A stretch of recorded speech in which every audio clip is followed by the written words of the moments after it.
No. Hold up there. Instead of having One for My Baby done by the band, why don't we have One for My Baby done by Mary Tyler Moore? Yeah, well, see, I just, What selection were you planning to warble?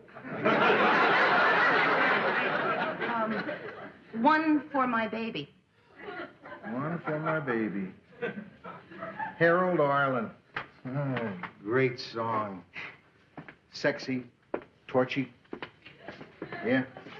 Wrenched from the guts of a woman who's really lived.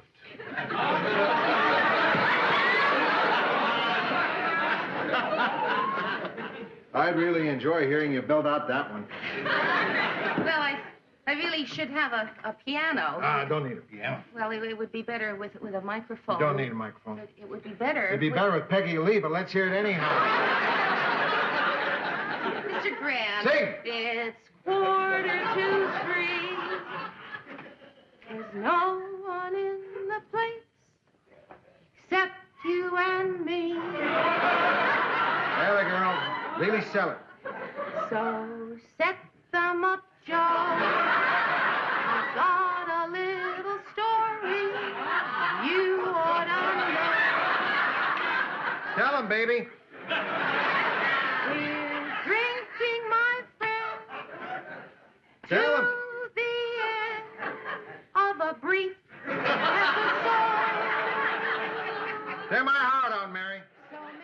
Well, she didn't tear our hearts out, but she won them.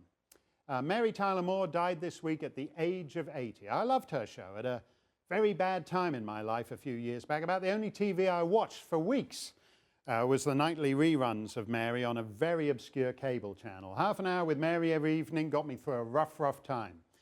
She didn't plan on becoming a brilliant comedy actress. She was, in fact, quite a good singer. You have to be good to be able to do One for My Baby that bad. And she was a wonderful dancer, as Dick Van Dyke Show viewers eventually got to see.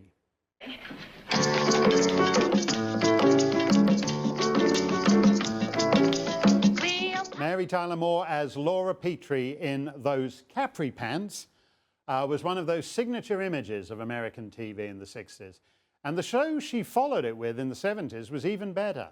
I learned a lot from the Mary Tyler Moore show. I got an email the other day from a viewer who wanted to know why our opening theme is different from our closing theme. That's to say, it's the same music, but a different arrangement. Well, I got that from Mary. When we were working on the start and the finish of the show, I said to our musical director, Kevin Amos, let's do it like the Mary Tyler Moore show, where the opening theme begins soft,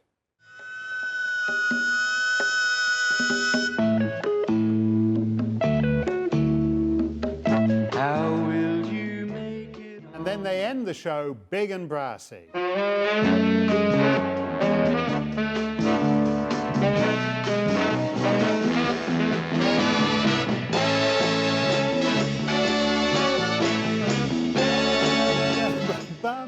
The mood you're in at the end of the show is different from the one you're in before it starts, so it shouldn't be the same music.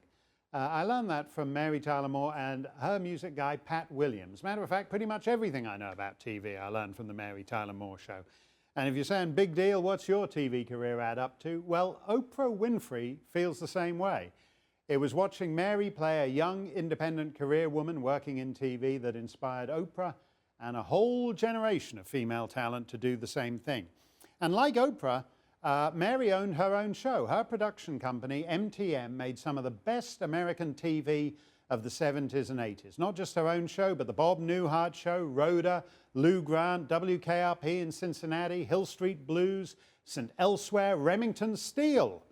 The show that made a star of my old pal Pierce Brosnan long before he and I shared the same German Street tie maker. You read a lot about how Mary Tyler Moore revolutionized TV for women in America. There'd be no Ellen or Tina Fey or whatever. But I wasn't a woman and I wasn't American, so I just loved Mary Tyler Moore because it was great character comedy, the best. There's an episode by David Lloyd that many of his fellow sitcom writers consider the greatest sitcom episode of all time. One of Mary's colleagues at WJM-TV, Chuckles the Clown, who hosts the children's show, is made Grand Marshal of the Circus Parade and goes dressed in his character of Peter Peanut. Tragically, he dies when a rogue elephant attempts to shell him. Mary is outraged when she catches her newsroom colleagues making jokes about the freakish circumstances of Chuckles' death and insists sternly that it's not funny. Then comes the funeral. Chuckles the Clown brought pleasure to millions. The characters he created will be remembered by children and adults alike. Peter Peanut, Mr. Fee-Fi-Fo, Billy Banana, and my particular favorite, Aunt Yoo-Hoo.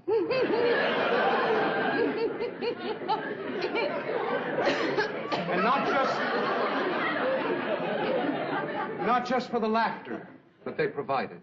There was always some deeper meaning to whatever Chuckles did.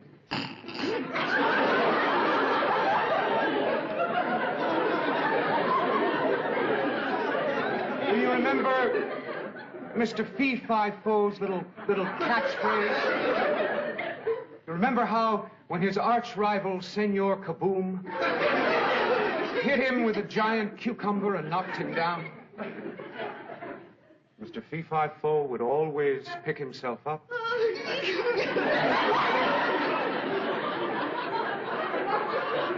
dust himself off, and say, I hurt my poo-poo.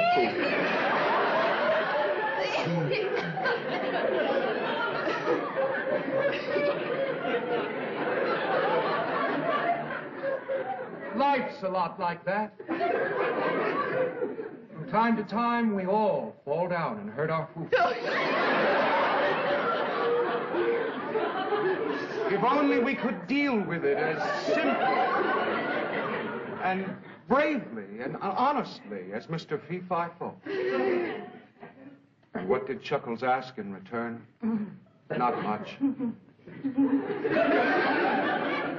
In his own words, a little song, a little dance, a little seltzer down his pants.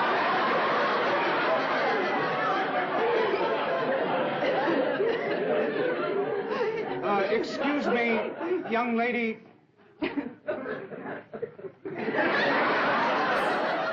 She always said she wasn't a comedian like Lucille Ball, but she was a peerless comedic actress. Mary Tyler Moore had a tougher life than America's sweetheart might have expected. Her only child died aged 24 in a gun accident. She had brutal health problems in recent years.